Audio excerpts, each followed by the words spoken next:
చైతన్య రథం వీక్షకులకు స్వాగతం, నమస్కారం. నేటి మన చైతన్య రథంలోని ప్రధాన అంశాలు: గ్రీన్ హైడ్రోజన్ వ్యాలీగా ఆంధ్రప్రదేశ్. ఏపీలో పరిశోధనలు చేయండి, పెట్టుబడులు పెట్టండి.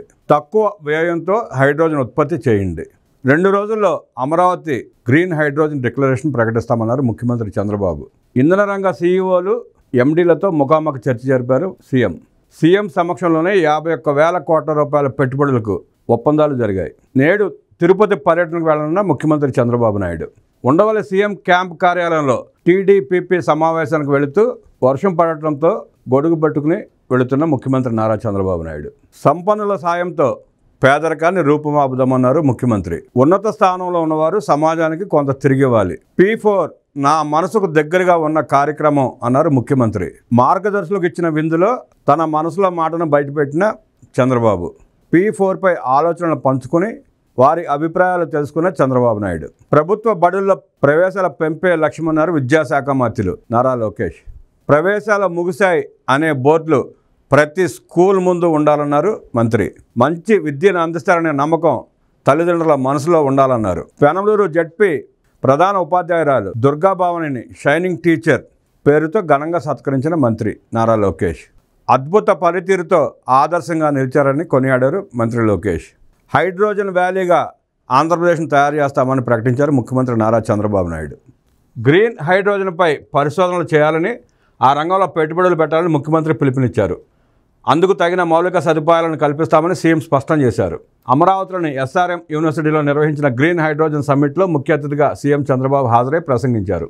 గ్రీన్ హైడ్రోజన్ను తక్కువ వ్యయంతోనే ఉత్పత్తి చేసేలా కొత్త సాంకేతికను అభివృద్ధి చేయాలని సీఎం స్పష్టం చేశారు.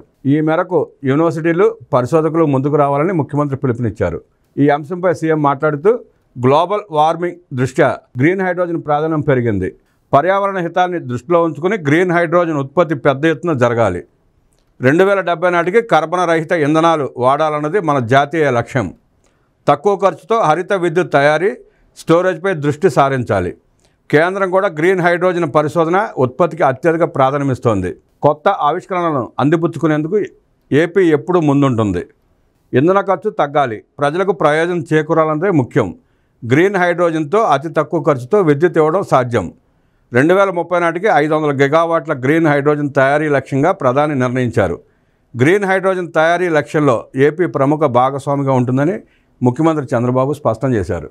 ఇంధన రంగంలో ప్రస్తుతం సమాజం ఎదుర్కొంటున్న సవాళ్లను అధిగమించేలా పరిశోధనలు చేసి పరిష్కారం అన్వేషించాలని పరిశోధకులకు సీఎం పిలుపునిచ్చారు.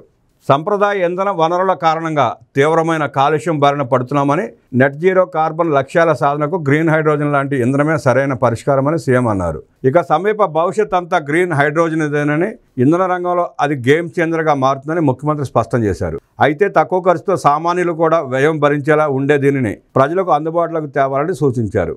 ఏపీలోనూ గ్రీన్ హైడ్రోజన్ ఉత్పత్తికి ఇప్పటికే కార్యాచరణ ప్రారంభించామని ముఖ్యమంత్రి వెల్లడించారు. విశాఖలో NTPC సంస్థ గ్రీన్ హైడ్రోజన్ తయారు చేసేందుకు ప్లాంట్ని ఏర్పాటు చేస్తోందన్నారు. అలాగే కాకినాడలో గ్రీన్ అమోనియా ఉత్పత్తి కూడా త్వరలోనే ప్రారంభమవుతుందన్నారు.